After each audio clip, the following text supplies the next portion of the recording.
Good evening, everybody. I'm Derek Michaud, and we are flush in the pocket. No 10 pins, no solid eights. There you go, Randy Peterson. We are flush in the pocket. And I am so glad to be joined tonight by a good friend of mine, Andrew Fefer from Bowling with the Fef. You can check that out on YouTube. Go look at his group. Awesome podcast. Andrew, how are you, man? I'm doing great. Thank you so much. It's a pleasure to be on the premiere of Oh, Flush in man. the Pocket. Really appreciate you reaching out, asking me to be on, and looking forward to a great show and a great podcast. I mean, you've got the golden voice, so Thank you. I see nothing but success. Between that and and your all your knowledge about the PBA, I Mm. mean, that's a dynamite combination. Thank you, man. I appreciate it. Yeah. So here's how we're going to do it. So basically, first off, what this podcast is it's not tonight we're covering the PBA. That's going to be pretty easy. But eventually we're going to be going where I don't know even if you would go. Like, for example, I have a problem with the men and women combining with the US Open and the Masters. Like, we're not allowed to bowl the USBC Queens. Mhm. Why are they bowling our tournament if they can't bowl if we can't bowl theirs? You know what I mean?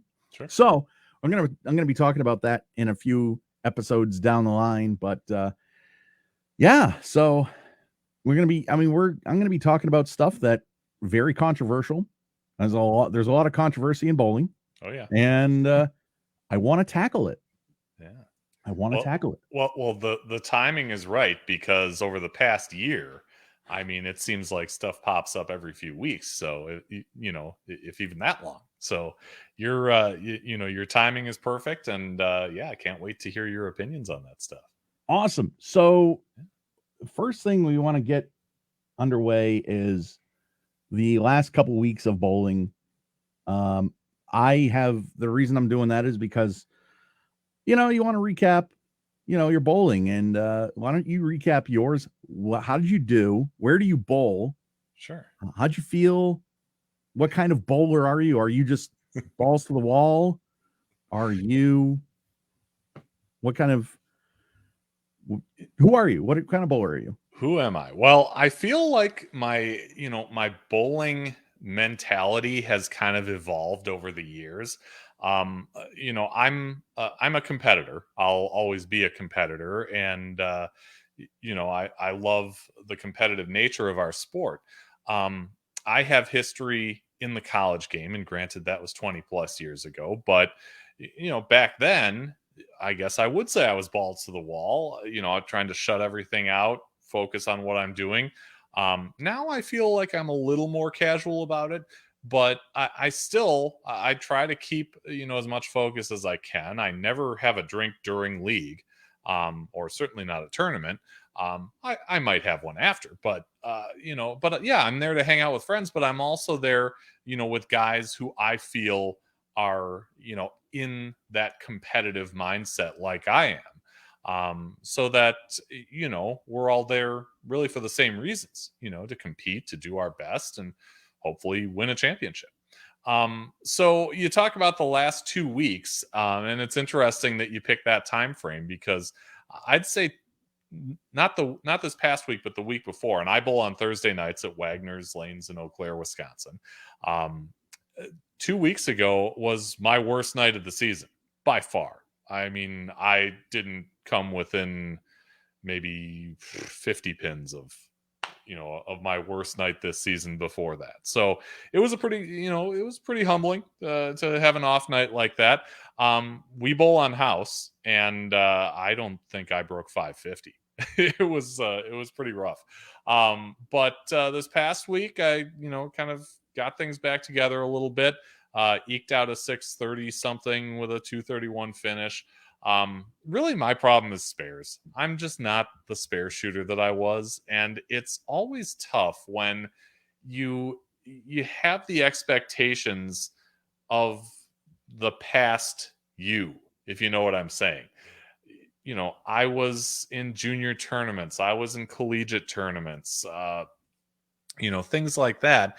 And I felt like my spare game was pretty sound, as I was a younger adult. But nowadays it's tougher. You don't have the time to practice like you once did, and the spares are the thing that suffer the most, I think. And that's definitely evident in my game, really over the course of the past few seasons. And it's easy to say, yeah, I'm going to go out and practice and, get those spares, but, carving out the time for it is really the obstacle that I face. But Right. who knows? Hopefully, someday I can figure it out. And, those times when I'm not flush in the pocket, I can, you know, still get away somewhat unscathed. Yeah. And by the way, just in case anybody's wondering, I don't care if you're flush in the 1-2 pocket and you're a right hander. I don't care if you go Brooklyn. I don't care. But anyway, so where do you bowl? So I bowl at Wagner's Lanes in Eau Claire, Wisconsin. It has been there. Oh gosh, I want to say, I think it was built in the late 40s. So it's been around quite a while. And in its heyday, it was a two-sided house with 66 lanes. That has since changed. The former owners have passed away. They had sold off the larger side of it before they passed on. So what's left is 26 lanes. It's it's got a lot of history in this area. The Chippewa Valley Match Games, which is our biggest weekend amateur tournament, is held in that house. It's actually coming up on January 7th and 8th. And it's just, good people, good competition there. We've got Eau Claire's a city of about 70,000, but there's a really good tight knit bowling community here, and there are a lot of good players. I'm originally from suburban Milwaukee, and I've lived in suburban Minneapolis for a while, and those are pretty sizable bowling communities with a lot of talent there too. But the smaller cities in Wisconsin and the Midwest really have a lot of great competitors, a lot of great talented players that make noise both at the amateur level and some regional and national PBA.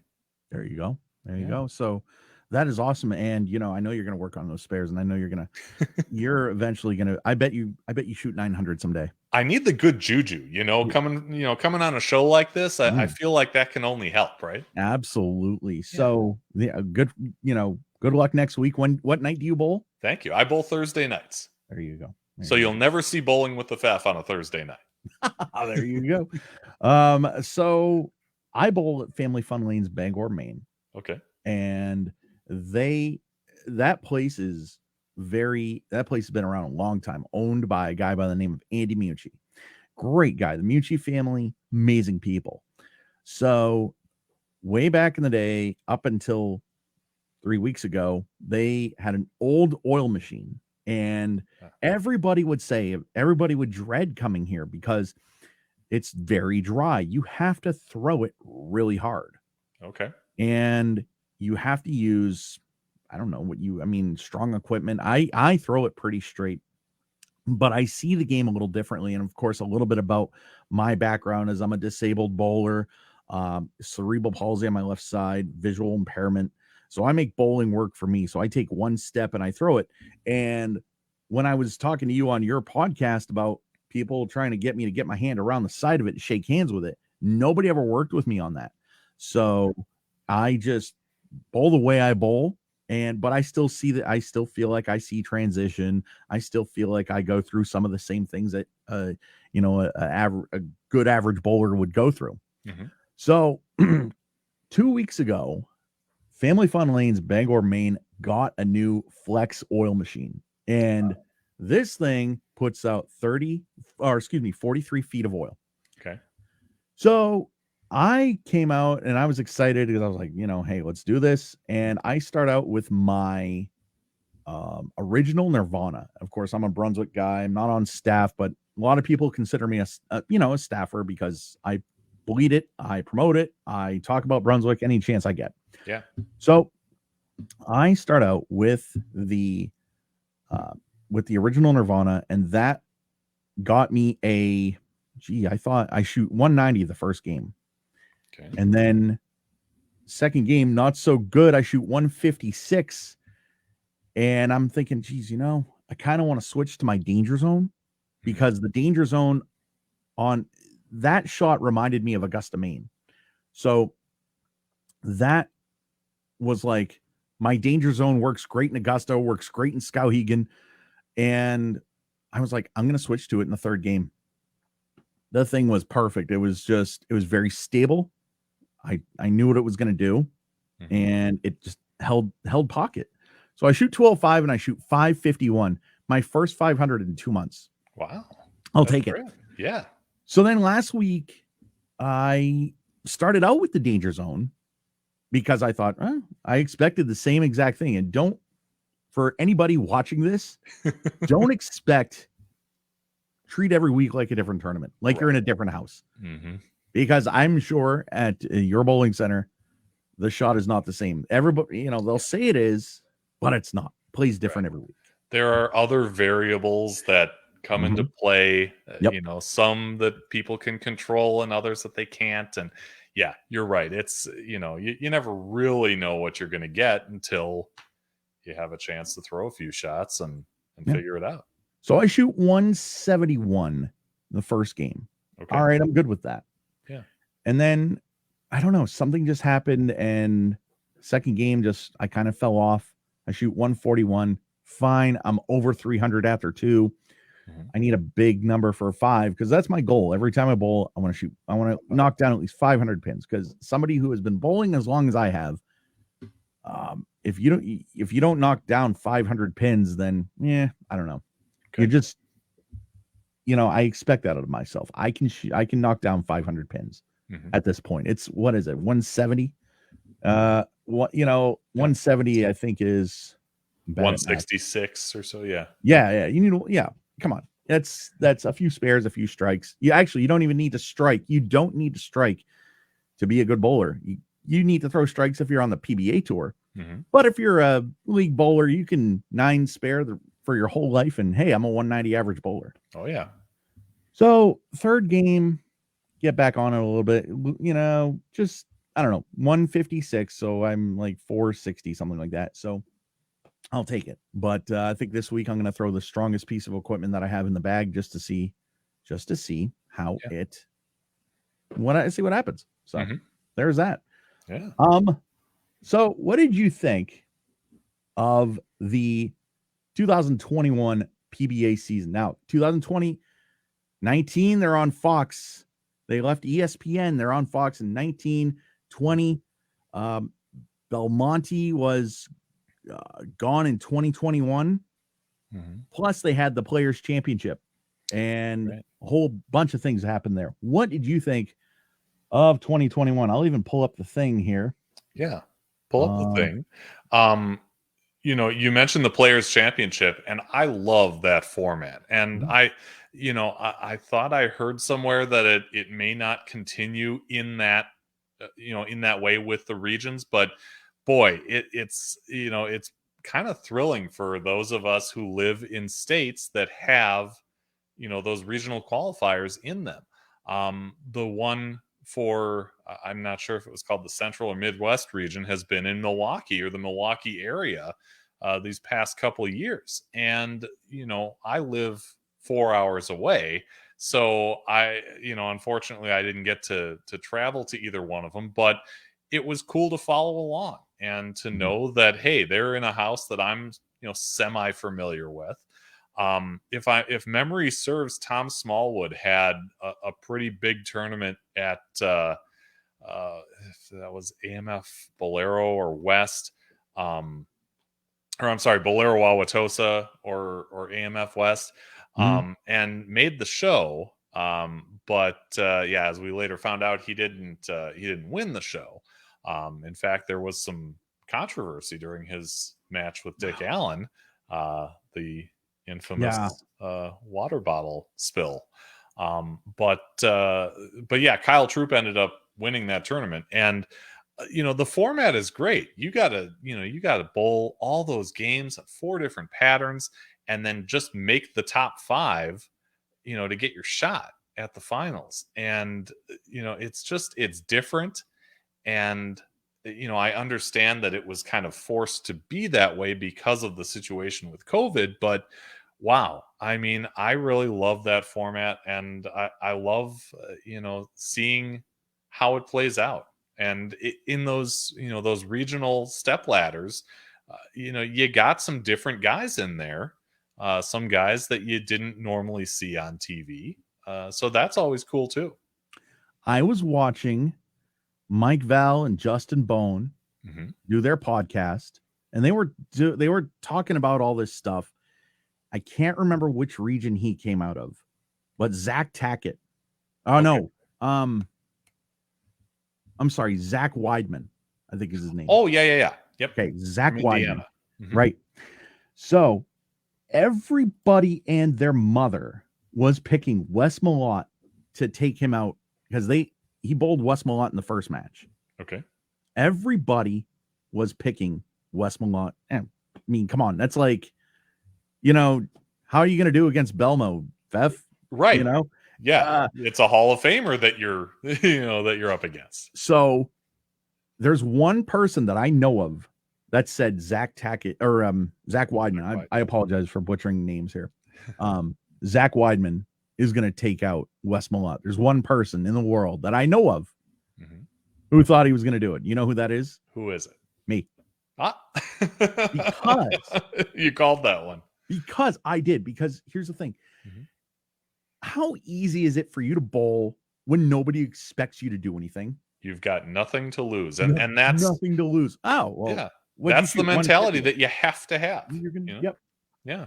Exactly. So now, did I think he was going to go all the way to the title match? Right. I mean, why not? But no, I didn't think he was going to do that. But yeah, I mean, I loved to watch all of it. Chris Kelso did what he did. He's an up and comer. I wish him the greatest luck on the tour. Smallwood was Smallwood, and he's one of my best friends. He's a great guy, and I was really pulling for him, and especially when he was bowling with Dick Allen in that match. But let's get to Dick Allen in his qualifier. That was something pretty special. Yeah, because what did he do? He averaged what, 270, something like that. I mean, he was. And if memory serves, there were a lot of big scores throughout those TV shows. Right. Yeah. Right. But yeah, that was the one that really, had a lot of scoring. That was my favorite one in the whole entire Players Championship. No disrespect to Kyle, but to watch Dick Allen do what he did, yeah, I thought that was pretty great. Oh yeah, I really did. So, and I'm trying to pull. I can't remember where this is, but yeah, the 2021. Let's see the majors that year. We know Kyle won that tournament, $250,000. Let me tell you something. If you ask anybody, do you know anybody with the last name Troop? They're gonna be like, yeah, Kyle, with the guy with the fro. Yeah. Unfortunately for Guppy, now he's in the shadows. Yeah. It sucks. At the World Series of Bowling last year, I had an opportunity to interview Kyle Troop and Jesper Svensson, and I asked him. I said, something to the effect of, when does Guppy become Kyle's dad and not you being Guppy's son? And Guppy's already my dad. It's not the other way around. And I love that kind of confidence. He's got a great personality, and it definitely shows when he's on the telecast. Yeah, absolutely. So let's see. Oh my gosh.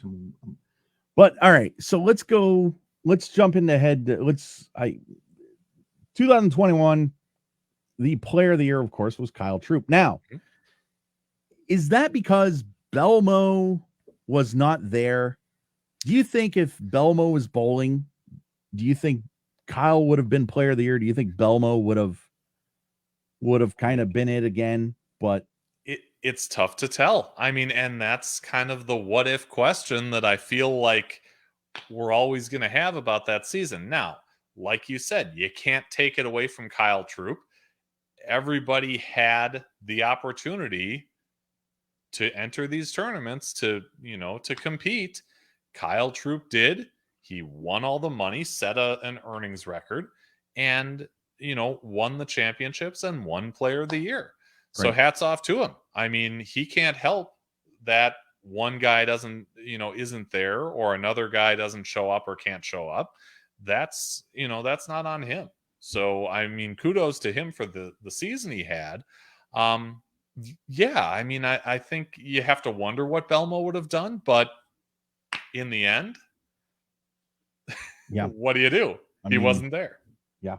Yeah. I think Kyle called Jason and said, "Listen, man, can you just take a year off?" And I'm sure if it was that easy, congratulations. a lot of guys would do that. Yeah. I know it's been a couple of years, but congratulations to the Belmos on their they have 4 kids now. So that's gotta be hectic. I mean, I have no idea. I've got enough trouble with one. There you go. So 2022. That was a pretty awesome year. A lot of stars broke out in 2022. I think. One, and I'm not saying this because I wear the logo on the shirt, but I think you know where I'm going. Jason Sterner. Yeah.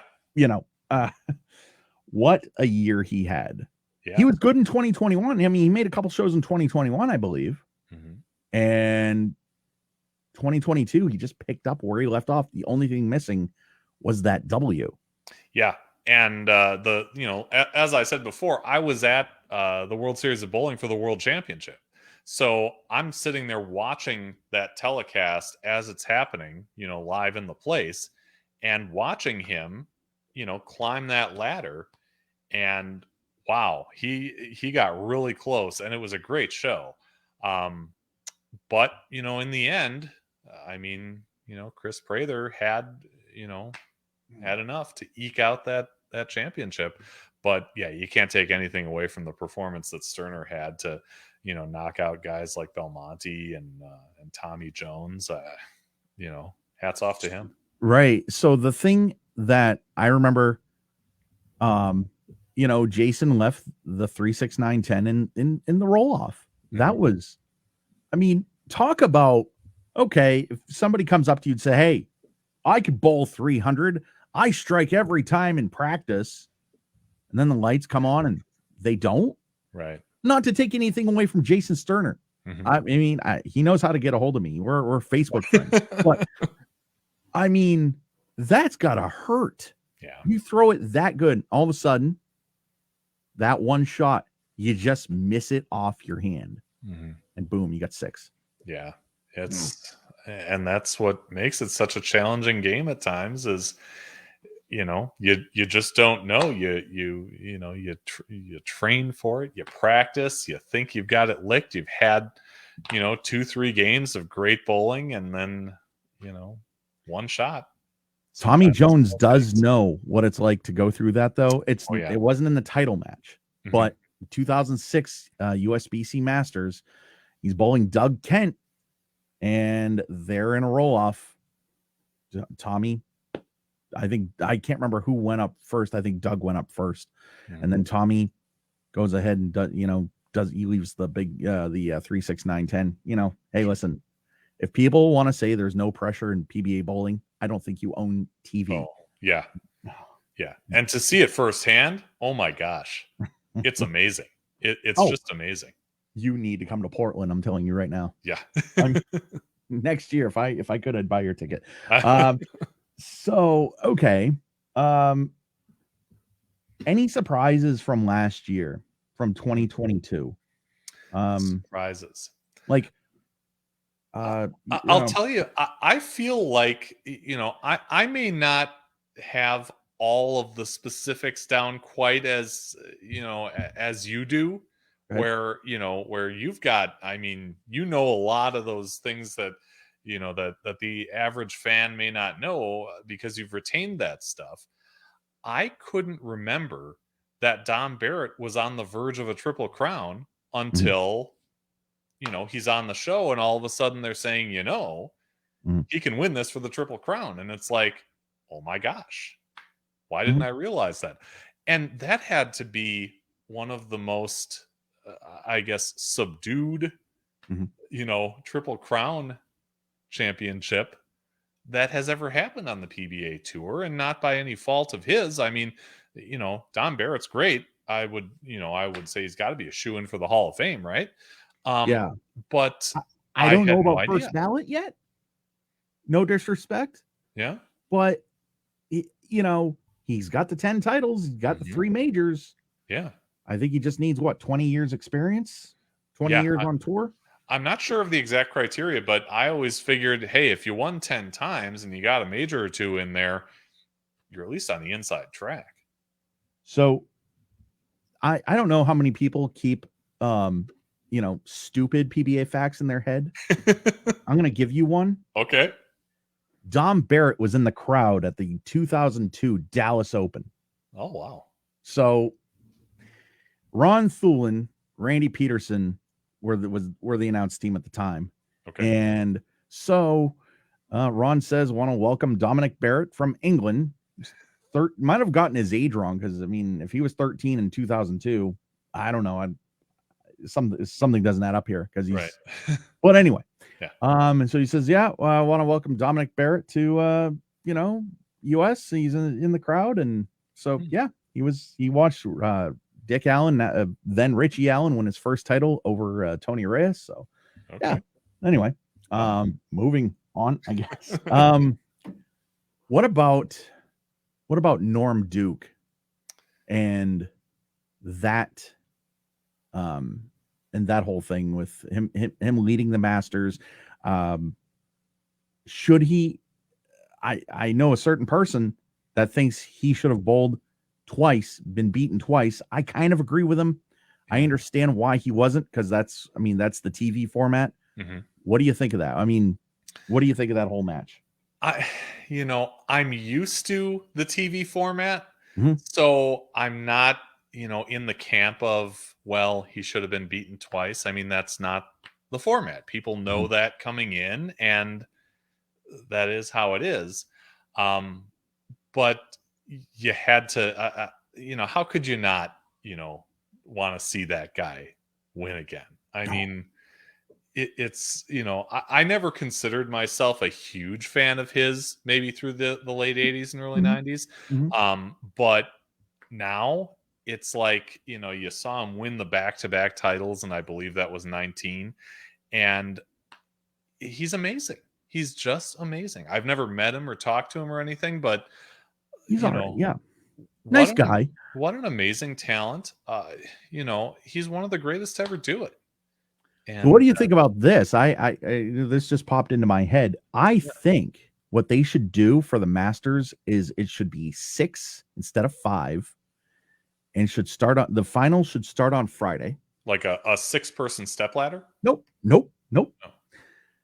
So Friday, two people bowl 3 games total pins. Okay. Saturday, same thing. Like whoever wins. Oh, I don't know how you do that.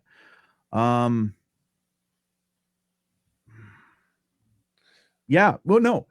Friday, whoever wins Friday bowls Saturday. Whoever wins Saturday bowls Sunday against your 2 and 1 seed, and then they have a three-way shootout for the title. I think if they did something like that, they would have to do a very good job explaining that, because you're going to have people tuning in partway through or a day into it and not realize that the format is how you described it. But it could work. Yeah, it could work. Yeah. So 2023 is coming up, and what do you think? Who do you think? Who do you want to see more of? Who needs to prove something to you? Well, I think it would be interesting to see if Anthony Simonson can continue, this hot streak of majors, of championships. Is he going to be the next guy to kind of start nudging Belmo to become, known as the best in the world? It'd be interesting to see what he does. I think it'll be interesting to see what Santu does Yep. now that he has won Rookie of the Year. He had a little, a little, a little taste of television in the PBA league, Mhm. and you know, I mean, he had a great year, but what's he going to do this next time around? Mhm. By the same token, I'd like to see Matt Russo jump back up. Mhm. It's been a little while for him. He had the Rookie of the Year campaign, won a championship, but didn't see much of him in the latter half of the year. So I think it would be cool to see him, bounce back in 23 and make some noise. I think with Matt Russo, and correct me if I'm wrong, but I feel like if if you mention Matt Russo, you're automatically going to think Sean Rash and that whole incident. Yeah, Um, you know, and it's just one of those things that it's unfortunate, but and I'm sure Matt's forgotten about it. Sean's forgotten about it. I mean, there are people in the world that don't even remember what they had for lunch today. Uh, right. you know, um, but I think I'd love to see Matt Russo do good, do well on the PBA tour this year. I want to see. I come on, AJ, you got to win your first title, man. Yeah. Come on, Yep. man, you got to win it. And I want to see AJ do well, and I want to see Matt Ogle do well because Yeah. let me tell you something. I sat with Doug Ogle, Matt's father, in Portland Okay. during the qualifying and all that stuff. I had a lot of fun just chatting with him and getting to know him, and it was just so great. Yeah. And it really was. It was awesome. And I also want to see Mitch Hoope come out and Yeah. just, come on, just prove yourself, make a couple shows. I don't know if I'm assuming he's bowling, Okay. but I'll, again, I'll tell you, I had seen Mitch Hoope bowl, mhm, some varied stuff. He bowls some stuff around here every once in a while. You've seen him a couple times on tour. I did not realize how much hand he really has. And mhm, I don't think a lot of people did until this last appearance mhm, because, I mean, he really gets on that ball. mhm. Yeah, Yeah. yeah. So who is what do you think of the schedule? This schedule coming out. I want to pull it up. Yeah. I can't pull it up here, I don't think, but It's um it's different. And I think it's the kind of thing where to have the US Open as the first event of the season, I think is going to take some getting used to for people. Um, I like it. I think it's an interesting twist that we haven't seen before, mhm, and it's kind of cool to bookend, start and finish with big events, big majors. They've essentially been doing that with the Players Championship the last 2 years before. So I think it'll work, and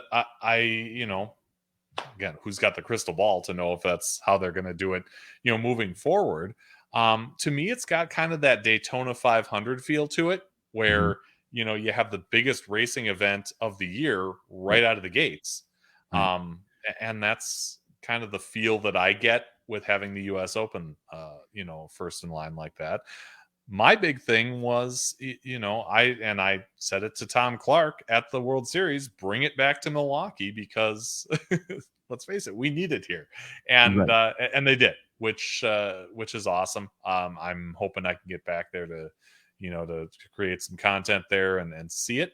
But I think those are the two things that stood out to me.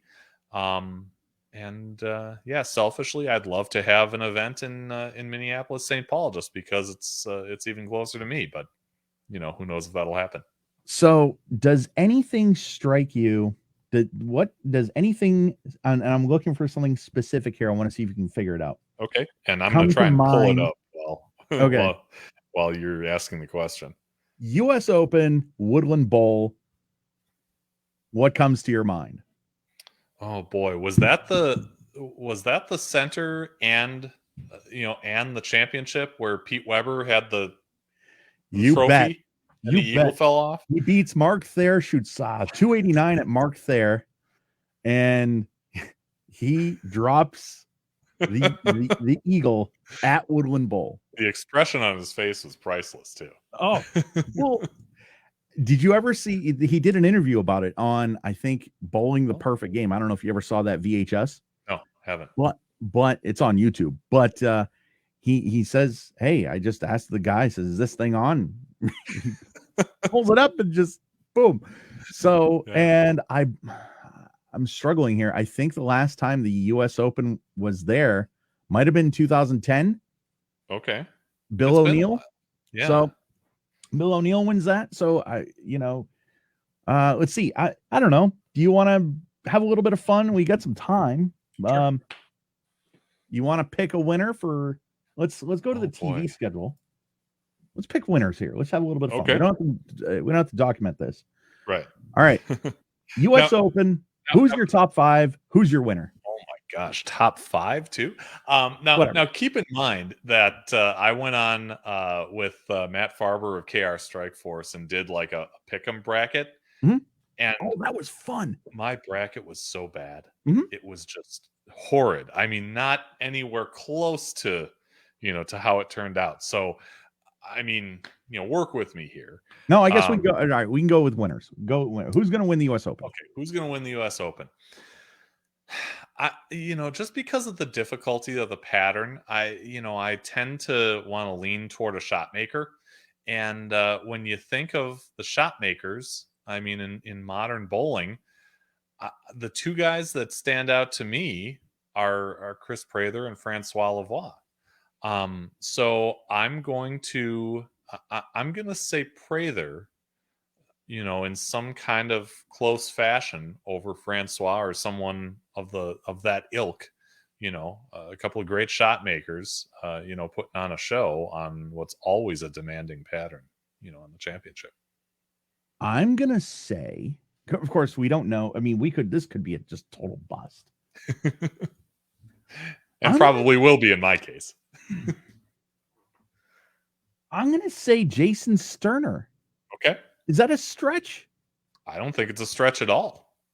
No, he had a fantastic year last year. He's another one who's a great shot maker, puts enough on it to, to be able to use urethane, on the fresh in some cases. And, I could totally see that happen. So the next one they've got going down, and I love this. They got match play on Saturday, and I love. Did you see this? That'll be interesting to see how that plays out, because we've, I don't remember seeing anything like that on television before. So it'll be neat to see how that, how they format that to make that work. They did it in 2011. Oh, okay. They did it in 2000. Remember the year Mika flagged a 10-pin to the right? Yeah. And Norm Duke, took that trophy home. They did that year. Oh, and it was either 2010 or 2011, but they have done that before. And I think they did 8 guys or something like that, 8 guys, something like that. So, okay. That'll definitely be interesting. Collegiate, no disrespect to the college bowlers, but we're just going to focus on the PBA here. Okay. I don't know. Tournament of Champions. What do you think?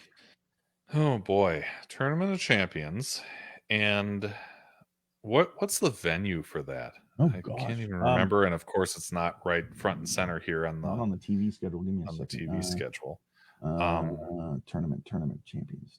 I think it is. Oh, that's in Fairlawn. Okay, is it Riviera Lanes? Mm-hmm. Okay, yep. All right. Boy, who will win the Tournament of Champions? How can you, eventually it's got to be Belmo, right? Eventually in some of these events, you got to pull, you got to throw Belmo's name out there, because he just, he wins so often and he makes so many of these shows that it just seems like it's only a matter of time. I feel like Belmo, I feel like Belmo he bowls when he wants to win. It's like, can you imagine if you're like, geez, I feel like winning a few titles. I think I'm going to bowl this year. Or I've won enough for a while. I'm going to take a year off. Right. Not, that's not why he took the year off. He took the year off in 2021 because he had another child. But you're going to go with Belmo. Yeah, it depends on the pattern. Mhm. Because I'm going to go off the board. I'm going to say, and it's partially because I want, but Mhm. I'm going to say Sean Rash Yeah.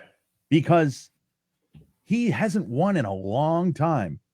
Yeah. And I don't know what his situation. I'm assuming he's going out. I would think so. Yeah, and he hasn't won in a while. And I'm really gonna go with Sean. I think it's time for him to win another major. Yeah. Um, so, and let's see. Let's go with another major here. USBC Masters is at Thunder Bowl in Allen Park, Michigan. Okay. What do you think about that? Boy, that's another place where Belmo has had a lot of success in the past. Mm-hmm. Um, boy, and then some of these I feel like I'm just kind of throwing out names. So I'm going to throw out a name in this one. Go ahead. How about Chris Vi? Okay, Chris two-time. Vi, Right. Chris Vi has he has a US Open now. Yeah, that would be his second major. I feel like we didn't hear a whole lot from him last season, Right. but yeah, let's say Chris Vi. So I'm gonna say that this is where AJ wins his first. Okay. And the reason I say that is because the Masters, you see a lot of people that, because of the format, you might see some new faces. I mean, did you Yep. expect Brian Bogosian to do what he did in 1999 Against prime Parker Bone the third in the Brian championship Parker, match. Player of the Year, Parker Yeah. Bone? Mhm. You Yeah, know, that was a surprise. Yeah. so yeah, and so I'm gonna say, why not AJ? Sure. And so I'm gonna go with him on that one. And Okay. then, of course, in April, and I love this because I'll be home by then. Mhm. 'Cause I'm going to Florida in a couple weeks here. World Series of Bowling in April, Yeah. in Milwaukee. Is that where the 2013 Summer Swing was? Oh boy. I'm really not sure. I Okay, can't remember. okay, But of course that's where the World Series was this past year. And you saw Marshall Kent and EJ Tackett winning the doubles, which isn't in the World Series this time around. mhm. I'm trying to think of the other champions. Prather won the World Championship. I think Mhm. Kyle Sherman had a win Kyle won Cheetah. in Cheetah. Okay. Mhm. And Scorpion and Shark. Gosh, I can't remember who the winners there were. So am I just picking the World Championship? Am I picking Well, what do you all of want to them? do? You want to do? Why don't we stick with the World Championship just to Yep, kind of keep it tight? yep. Um, I will say World Champion. Let's go Anthony Simonson. Oh my God, can you imagine if he wins Hmm. five majors and he's not even 30? Yeah. Yeah, he was in the round of was it the round of 8, I think, last year. Didn't quite make it the show, but Right. you know, he's always a threat, and the things he can do, with the bowling ball are just amazing. I agree. I mean, anybody who's a two-hander, um, I think is, it does amazing things with the bowling ball. Yeah. Um, I'm gonna go. Speaking of two-hand, I'm gonna go Jesper Okay. because he hasn't won in a while. Mhm. I don't think he may have won last year, but he hasn't won a singles title in a while. He's due, and I I think he's gonna take the black urethane and he's gonna just destroy him. Pitch black. Yeah. Yeah. Let's see what else. And the Players Championship is this is gonna be here's something. They're going back to Carolier, or I'm Mhm. sorry, Bolero, North Brunswick. I'm sorry, I Right. can't do that. I can't do that. Players Championship. What do you think? Yeah. Boy, who wins the Players Championship? Who wins it? Let's throw out another name. Let's throw out Bill O'Neill. He's another one who Oh hasn't yeah. won in a little while. I mean, he's a Northeast guy. He'll have tons of fan support in that building. Yeah, let's say Bill O'Neill. You know, I'm going to throw out Tommy Jones Okay. because Tommy's won there. He won the US Open there. Mm-hmm. And if he's got to play inside, because the majors, I mean, come on, who gives you cheetah on, for a major? No. Right. The majors, I'm going to say, I think this one, Tommy Jones, because he's won there. I mean, so have other people, but I'm going to give it to TJ because he hasn't won in a while. Yeah. And I think he's due. And Tommy Jones, you got through the season last year, and he did so well in so many events. It was surprising to me that he didn't win one.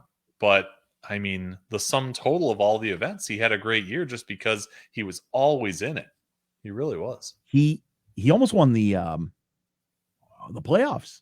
Mm-hmm. And he was on the show for the World Championship. Mm-hmm.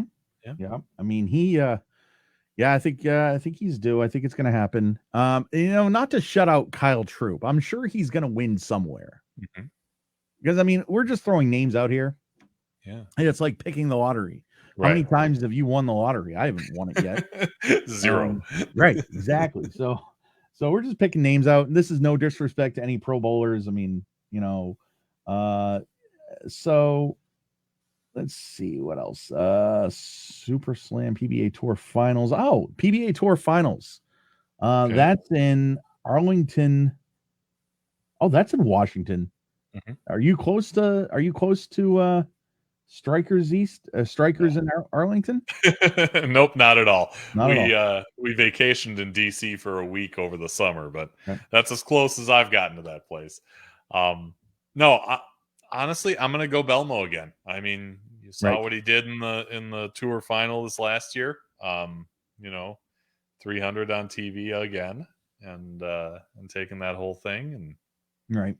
Yeah. So that pretty much wraps up the PBA Tour 2023 season preview, I guess. But who do you think is going to be Player of the Year? Oh, I think I know where you're going, but yeah, I mean, if it plays out the way I thought it would with Belmo winning 2 majors, I'd have to trend that way. But if it's not Belmo, boy, I would say Simonson. Simonson's probably, the next up. So they're pretty close. Mm-hmm.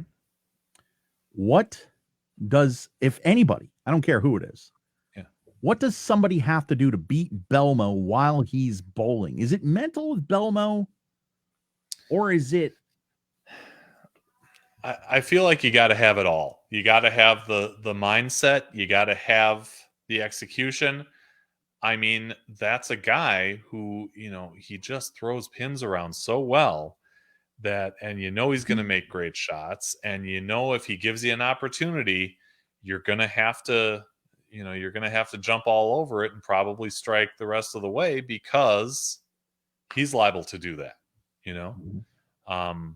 And I've heard, guys in interviews talk about, well, I knew this was going to be a huge scoring match, and I might have had one, maybe room for one 10 pin or one bad break, but then I had to go the rest of the way. And I feel like that's kind of the mindset you have to be in, against Belmo, is to be ready to, to shoot a big number because, he's going, he's got that ability. Right. Now, another question I did have was who is done? We saw Norm retire last year. Mm-hmm. And who's done this? Does Parker follow him? Boy, I don't know. Or does somebody like off the board say, geez, I'm just not cutting it out here anymore? Yeah. That's a tough one, and and you want to see talented guys like Parker, like like the Wes Malots of the world, and guys like that keep going because you've seen the success that they've had in the past. You've seen them win big titles and majors and all that kind of stuff, and it's sad, but you know that.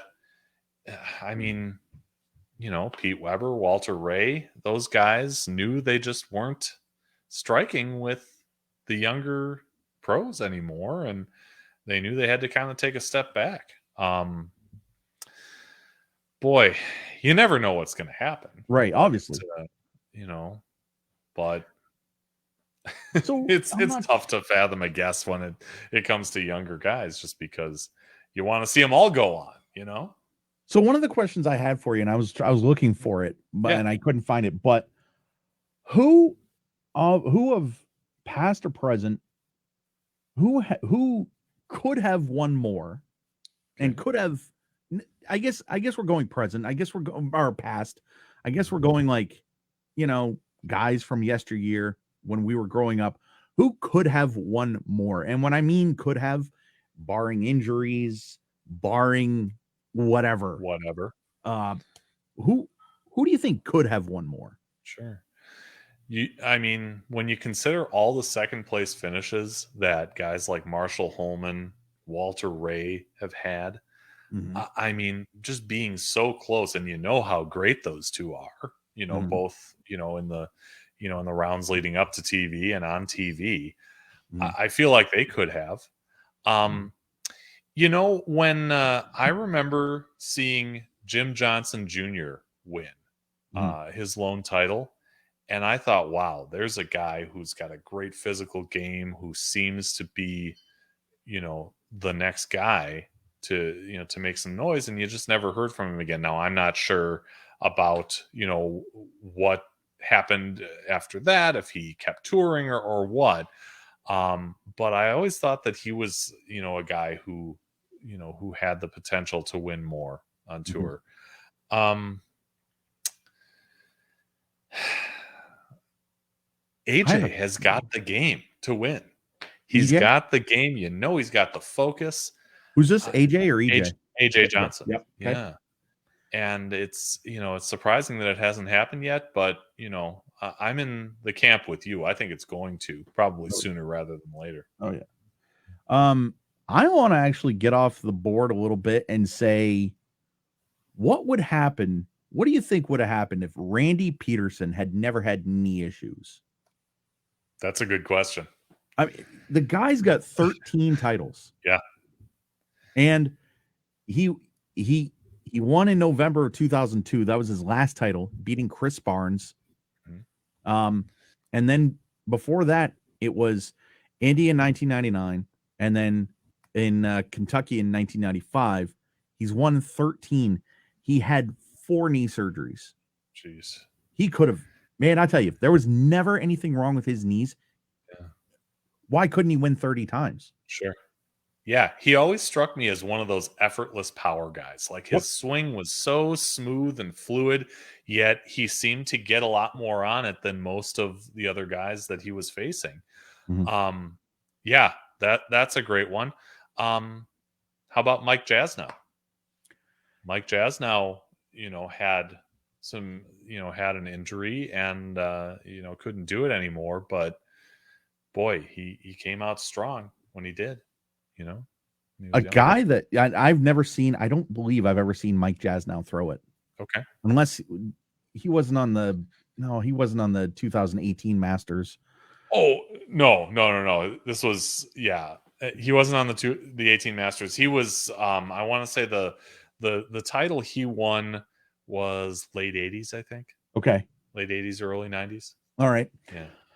Where do you think Mark Baker would be if he never had a back issue? That's another one where, he had the power game. He was a big strong guy, and he won quite a bit in a short amount of time. He's another one that I think could have won a lot if he would have been able to make that transition to reactive equipment. We know that some did, some didn't, and he was in that era where you have to make that transition and make it well, a la Pete Weber, and Norm Duke, Parker Bone. If he could have done that, yeah, absolutely. And of course, Ryan Fefer winning 5 titles. Do you think it was mental with him? What was his deal? What was his problem? I don't know. That's a good question. Always respected his game. Got a great heavy roll on the ball. Yep. Yeah, I don't know what what was going on there. But yeah, I mean, what a great player, the short backswing and, made great shots. And go ahead. I was just going to say, I just remember the role that he got just seemed to be a little, a little stronger than you'd expect. Yeah. And the final bowler I'll mention, Jason Couch. Yeah. I mean, listen, he's got 16. But and the Tournament of Champions back to back to back. Only bowler not the only bowler to do it back to back to back.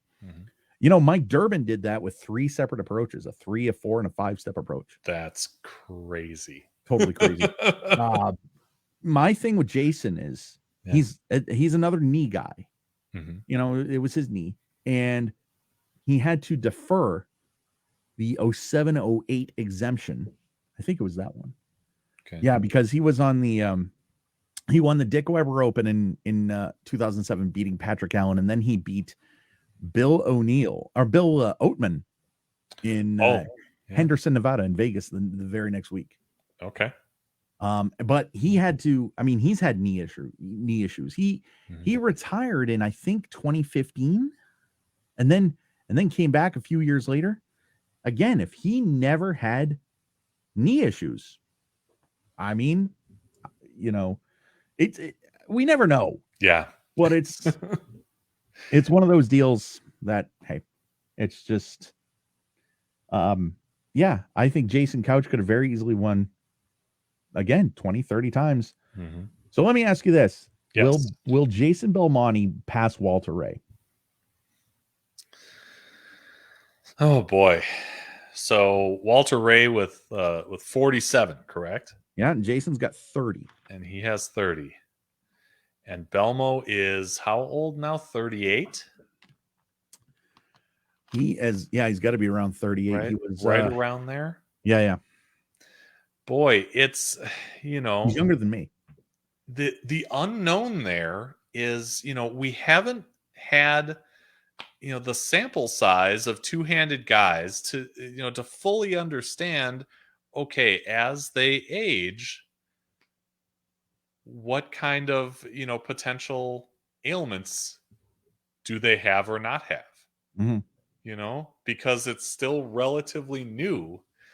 So I think taking that out of the equation, I don't think I'd bet against him. Yeah, I don't think he'll. Here's the thing: I don't think he's going to do the senior tour. Okay. I honestly believe once he gets 48, he's done. He's going to walk. I really do, because here's the thing with Jason. Couple of things. One, and I hate to go back, but when Danny Wiseman and Doug Kent were interviewed for their Hall of Fame inductions by, I'm assuming it was Kimberly. Danny said, because Kimberly said, listen, did you ever think you were going to be in the Hall of Fame? He says, no, we don't go there. We just do our thing and this, that, and the other. Yeah. Jason says, I'm going to be the best. I'm here to be the best. I'm here. I'm sure Jason's a humble guy. Right. Maybe there's a little bit of humility in there somewhere. And like I said, I'm not trying to crap on any pros because I don't want to take away from your show.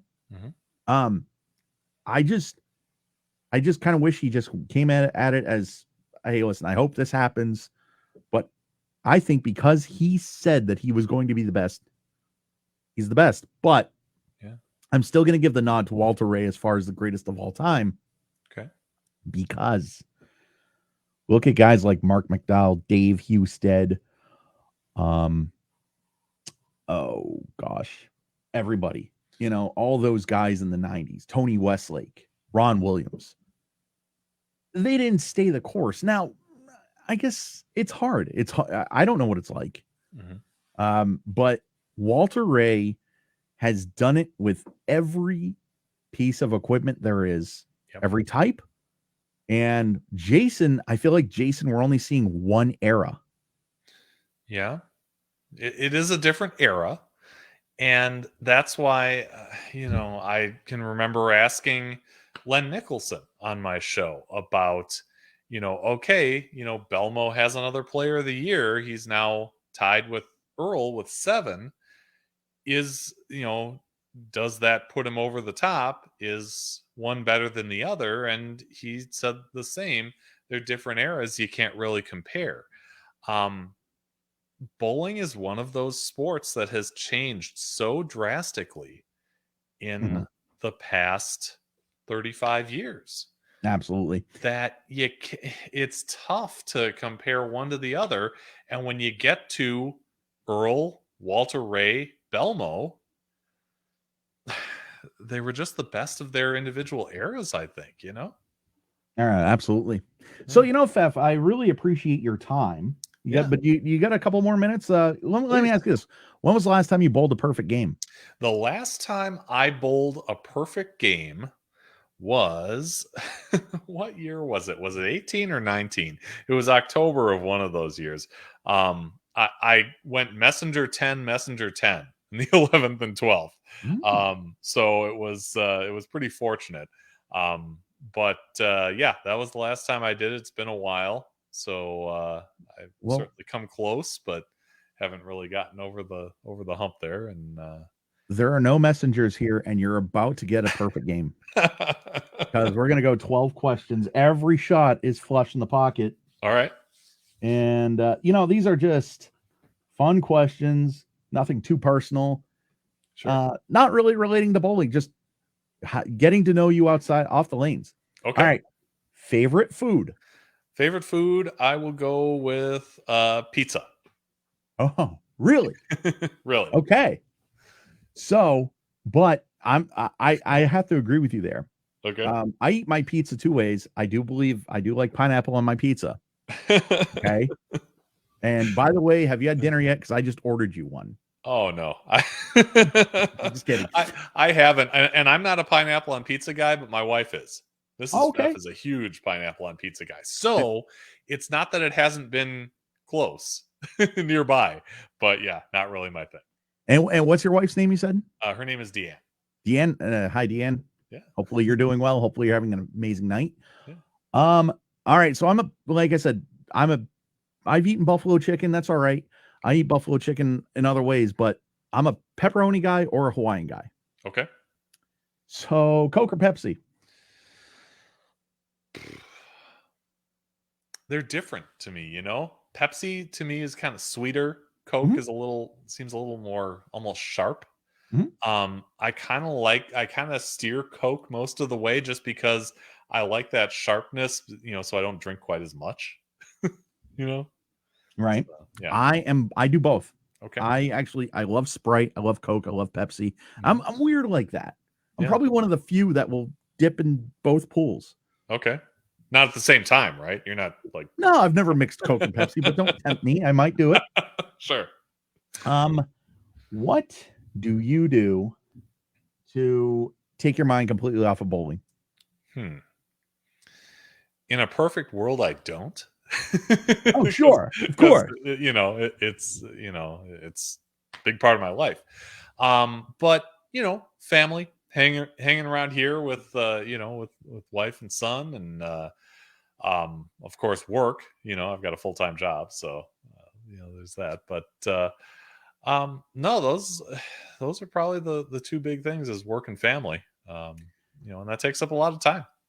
Now, I kind of wish I hadn't have shown you these questions ahead of time. I like this one. Yeah.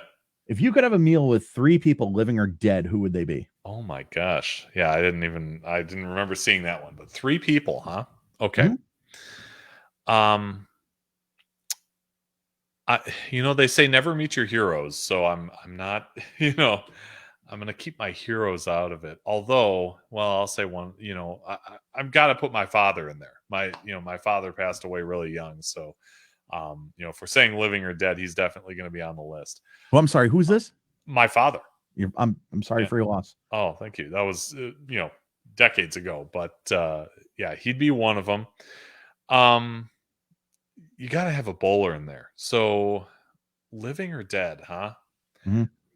I want to say Earl, just because Mhm. it would be great to pick his brain Mhm. and and find out about him, about his life, about what he thinks about when he bowls and all that stuff. And I'll throw a living one in there too. Oh, I don't want to get sappy on you, but I'll say my wife. I'll say Oh man, I should have said that you've never. Well, there you go. There you go. Yeah. If I was to answer that question, I'd have to Yeah. say I'm going to cheat. I'm going to throw a fourth. I'm going to say Parker Bone, Jason Couch, Toby Keith, and George Carlin. Oh wow, that's a great foursome.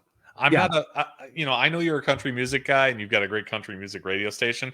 I'm Thank you. not, really into country, Mhm. but but the other three, oh my gosh. Yeah, George Carlin, that would be great. That's a Oh, great one. we did skip over that. Favorite music. Favorite music? I kind of like this weird mix of, of metal, hip hop, top 40, Mhm. you know, that kind of stuff. Man. Billy Joel's my favorite of all There you time. go. Piano Man. Yeah. Piano Man, right? Yeah. Mhm. So now we all know the Make a Wish Foundation. They grant wishes for kids with cancer. Mhm. If Make a Wish just said, "Hey, Fef, what are you doing? What's your wish?" What would you tell them? Oh boy. What is my wish? Make a Wish called you. What would it be? And usually the recipients are going on trips places, right? It could be, yeah, it could be Yeah. anything. Hmm. Boy. I'd want to say, sideline Packers in the Super Bowl. Get me on the sideline. And Oh I know crap! that's dependent on on them actually getting to the Super Bowl, which has kind of eluded them in the You last. know you're talking to a Cowboys fan, right? I know. I But I'm know. not diehard. Okay. I'm not diehard. If All right. you know what, if my And you've got Mike McCarthy in the mix, so there's yeah, kind of a, absolutely. little Green Bay tie in there. So if Make a Wish called me, that'd be tough. Mhm. Um, ooh, I really want to do an air shift on a country station. Oh, cool. I Yeah. mean, because that I don't know if that's ever gonna happen, Okay. but man, give me 5 hours. Yeah. It could be a weekend. Hmm. Give me 5 hours, and yeah, Yeah. that's what I would be. So, um, does did you meet your wife through bowling? No, nope. She is not a bowler at all. Mhm. Yep. Just met her at a little town festival, around here. But it took about a year to get Mhm. her to actually go bowling with me. Okay. She doesn't enjoy it, and that's fine. Mhm. Not for everybody. But she always supports what I do in it, and that's all I can ask for, really. So, hold on 1 second here. Sure. Um, I met my girlfriend 4 months ago, or I'd say 5 months ago. Okay. And I did not meet her through bowling, met her online. And I said to her, I said, unless you absolutely drop dead want to, I don't want to go bowling with you Okay. because I'm so cutthroat. And it's not that I'm like, I want to beat her. Right. It's what if, what if you're bowling with your wife or girlfriend and you're like, all right, I got to work on my game. I got to get my hand position in this hand. Hmm. Bowling with her. Now I'd love it. I love it when she comes to watch me. Hmm. That's awesome. Yeah. But bowling with her, I'd seriously rather spend time with her. Mhm. I don't want to bowl. I don't want to touch a ball. Yeah. And when I was And a kid, I would I want to be bowling right now. Yeah. But now I'm just like, nope. Because it's a job. It really is a job. It's, the things you have to go through, the things you think about, the things that you know, Yeah. 3 games a week. And different couples have different dynamics as far as that's concerned. So, some are, they're helping each other out with bowling, coaching each other up if they're both bowlers, and others are, separate but equal. All right. Yeah, definitely. All right. Number 8, celebrity you'd love to meet. Boy, a celebrity I'd love to meet. Again, don't meet your heroes, but I want to meet, Billy Joel or Paul Molitor. Those are Why not meet? Well, you've said that twice. Why not meet your heroes? You just never know if they're, you want to think the best of people. Mhm. You want everybody to be nice and Right. to be friendly and, willing to chat you up and everything like that. But the truth of the matter is everybody isn't that way. And, I don't know, maybe that's just my take on it, but I would hate to, to meet someone that I'd looked up to for years and years and be disappointed, So I got a buddy who gives me crap all the time, helps me with my radio station a little bit. Yeah. He says to me all the time, yo, I would never let you meet Toby Keith or Jason Aldean because you would be like, oh my God, you're Toby Keith. Oh my God, you're Jason. I'm like, no, I would never do that. I'm like, I said, man, listen, I run a country internet radio station. Yep. I would be as professional as could be. Mm-hmm. And I wouldn't be like, oh, and he gives me crap because I was at Jason Aldean concert in September, and I was screaming my head off. And so what? You know what I mean? Yeah. And it was, listen, I love hard. I play hard. I wear my heart on my sleeve. Mm-hmm. So yeah, there you go. Yeah. Favorite place outside the US that you've traveled? Boy, the only place I've ever traveled outside the US is Jamaica. We went there on our honeymoon and it was fantastic. Loved it. So yes, that's my favorite because it's one of one, All right. So let me throw it out there. Where do you want to go? I would love to see London. Okay. Like I said, never been there, but I'd love to experience it. I'd like to experience Ireland too. Mm-hmm. Yeah. Yeah. I don't know. I'm not a big overseas guy. Okay. I'd go see the Japan Cup. Yep. But I would, I don't know. I don't know. I'm not really. If you need a passport, I'm just not interested. Okay. All right. So question number 10. Okay. Large bowling alley, or I'm sorry, large bowling center or smaller ones. Which do you prefer? Well, it's interesting because as I brought up before, my home center is, I guess you would say, a smaller one at 26 now. Mm-hmm. Has the history of being a larger one at 66. But there's just something about the smaller center feel.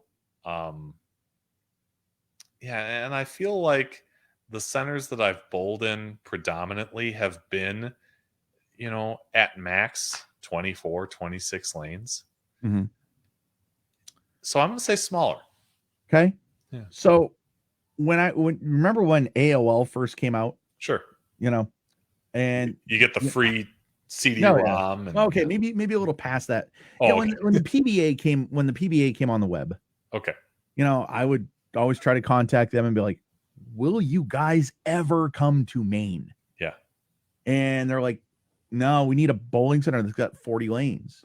Okay. And I'm like, huh, okay. Which, I mean, ironically, they go to Bayside and that's got 20. But anyway, This was way before the PBA league. Sure. So then I was like, I did a video, I want to say back in 2019 or maybe 2016, that at Yankee Lanes in Brunswick, Maine, which is no longer now. Okay. That had 32 lanes. Mm-hmm. And so where Randy Peterson won his last title was Sproul Lanes in Springfield, Pennsylvania. Okay. that had 32 lanes. So I was like, why can't the PBA, if they can go to Sproul, they can come to like Yankee and Brunswick or Lewiston. Lewiston at the time had 34. But yeah, I mean, I prefer the larger centers because I'm like, geez, I'd love to see the PBA come here. I love how it looks. I mean, you ever look at a large center from either lane 1 or lane whatever 106? I mean, it's huge. It is. Yep. Bolero Wauwatosa is in kind of 2 sections, so you see 48 on one side and 24 on the other. But in the Green Bay area, the Ashwaubenon Bowling Alley is 60 all in a row. Mm-hmm. So yeah, and that's where our state tournament was last season. Yeah. Site of the 2013 USBC Masters. Yes, sir. Is Red Carpet still around? Red Carpet has become AMF and then Bolero to some extent. Not all of them are still around. Celebrity is long gone. There was one on the north side of Milwaukee called Regency. That's long gone. There was one in Waukesha. That's gone. West Allis is gone. But AMF West and Bolero Wauwatosa, I think, are the only 2 remaining. Don't quote me on that. But the reason you're probably surprised at why I know Red Carpet because they've had PBA Tour events, right? So in 1992, you had Eric Forkel, Bill Oakes, Tony Westlake, Rick Steelsmith, and Mike Albee in the final match. Mike Albee shoots 289 at Billy Oakes, and I mean Billy Oakes won 3 matches that night, and I mean. Yeah, and not to go back to a previous question, but a player that was injured. Can you imagine if Rick Steelsmith never had to, had rotator cuff issues? That's when you said his name, I thought back to that question. Yeah. Oh my God. Absolutely. He's only won 3 times. I mean, and everybody from what I've heard, now I'm only 40. How old are you, Fef? 45. You're 45. I'm going to be 42 in February. Okay. So I started watching bowling around probably the Del Ballard era. But so a lot of people were saying that Rick Steelsmith, rotator cuff, 88, wins the Masters in 87. I would have loved to have seen what he would have done if he had not been injured. Oh yeah. Yeah. So, had all the tools, tremendous college player. Yeah. So, favorite TV show as a kid? So, not counting bowling, correct? No. Whatever. No. Because in Milwaukee, we had a couple of local bowling shows. We had Bowling with the Champs and the Bowling Game, which I couldn't get enough of course. Favorite TV show as a kid. That's a tough one. I remember when when NBC had the Friday night lineup, like Full House and Perfect Strangers and ABC stuff like that. Was it ABC? Yeah, it was TGIF. Yeah. Yep, TGIF. Yeah. I was into that when I was young. Yep. No, definitely. I was an Alf guy. Okay. Yeah. Man, let me tell you, I'd watch it today. Yeah. Okay, I just would. And it sucks because kids today are not going to know Alf. Right. It's terrible. And it probably doesn't resonate the same way now as it did back when we were younger. No. Yeah. Favorite TV show now? Favorite TV show as an adult? I'm a big fan of The Office. Okay. I like The Office. That's another one that'll probably never get, that nothing like that could ever survive today or in the future. But yeah, that had a great run. So, I am a huge true crime fan. Oh, okay. Huge, like Investigation Discovery. If I had to choose between Investigation Discovery and ESPN or any sports channel, I would put names in a hat, close my eyes, and pick one. Yeah. So another question that I had that I remember that I wrote down when we were talking about the PBA. Yeah. What 300 game? What was your favorite telecast before the 300? What was your favorite telecast, and what was your least favorite telecast? Boy, you know, like you said, you sent me these beforehand, so Mhm. that was one of them that I was trying to, you know, kind of bring up just so I had some examples here. The Right. first one I ever saw, and I'll never forget this because it's the first one, and it's probably why Dave Husted was my favorite, was the Kessler Open in 1986. Okay. He ended up winning that tournament, and I remember seeing it on ESPN and just, you know, being, you know, totally enamored with the PBA because of seeing that one. Um, the one, you know, another one that I'll always remember was the '87 Firestone, where Mhm. Pete Weber, you know, ran the ladder. And I remember watching that and being amazed at Pete Weber, and that's his 10th title and all that stuff. But later in the day, talking to other people and realizing that a lot of people had seen that happen. Um, that was when I really felt like, oh my gosh, PBA bowling is a big thing and is going to be a big thing because a lot of people paid attention to this major tournament. Um, I talked about Norm Duke winning the back-to-back events Mhm. in 2019. Mhm. I thought those shows were pretty special just because here's, you know, 58-year-old Norm Duke beating the younger guys, which is kind of cool to see. Mhm. Um, Boy, the Erie, Pennsylvania show where Bob Ugh. Learn won, you know, with all the scores, and you're Not gonna even have that. There's one thing. They've never used the interference rule ever ever again again. Yeah. since part. And who's it was Parker and I guess Mike Val was talking, Yep. and Parker said, I think he might have even said it to you. I think he said Mhm. it to you. He wouldn't let his mom take the shot back, but but um Bob Learn, he let him take the shot back. Yeah. You know. Yeah. I think for me, as far as non 300 telecasts, I think what really sticks out for me is, um, and it's going to sound weird, but 2004 Medford, Okay. when Pete Weber is bowling Lonnie Wallachek and he's lost. Okay. Mhm. And they were bowling on pattern B, which is 43 feet, shark, if you will.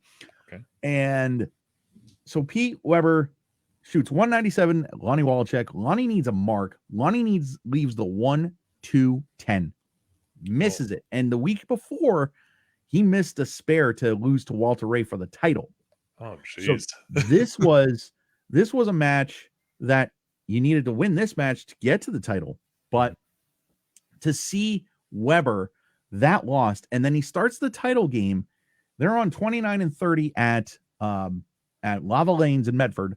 Okay. And to see Weber play out on one lane, in on another, and to go, they both, him and Tommy DeLutz both started with the um, 8 strikes in a row, and I Wow. believe Weber is like 265 to 256 or something. I mean, it was crazy. It was Wow. crazy. Yeah. So one more thing before we go, Yeah. or a couple things, I guess. The 300 game that sticks out in your mind. Oh, Pete McCordick, 1987. Okay. Without a doubt. Um, like I said, fairly new to both the sport and, you know, following the PBA, and just to see that being done and to hear it hadn't been done since the mid '70s Mhm. blew my mind. So I'm actually going to go off the board and say December 7, 2003, Windsor Locks, Connecticut, Mika Koivuniemi. Mhm. I feel like I'm only one of the few people that can pronounce his name right. But anyway, Mika Koivuniemi shoots 300 at Jason Couch, 248. Okay. And he my father's taking a nap, and all of a sudden I'm in the basement. I'm watching this, and I yell top of my lungs. And when Mika throws a shot, I'm yelling carry at the top of my lungs. I don't know why I'm in a basement. Why am I yelling carry? Anyway, I did, and it was just dead flush perfect. And Mika shoots 300, 287, 259 that day. That was amazing. Almost tied Bob Learn's record, but of course, Bob Learn shooting 396, and then watching Mike Albee do it in 93, but right after he shot 289 in Green Bay in 92. I thought that was awesome. So Mhm. so I think those stick out in my head. for 300s. So, all right, we're gonna wrap it up. Fef, what are you doing? Where can people find you? All right. So you can find me on YouTube. The address is youtube.com/bowling with the Fef. We've had 106 different episodes. 107 is coming up this next Tuesday, day after tomorrow, with Darren Hansen, a terrific amateur player from the Twin Cities in Minnesota. Also runs the Minnesota Junior Bowlers Tour. So he's got a couple of different perspectives on our sport. You can find me in a group on Facebook. You can find me on Twitter. My handle is BWTFEF.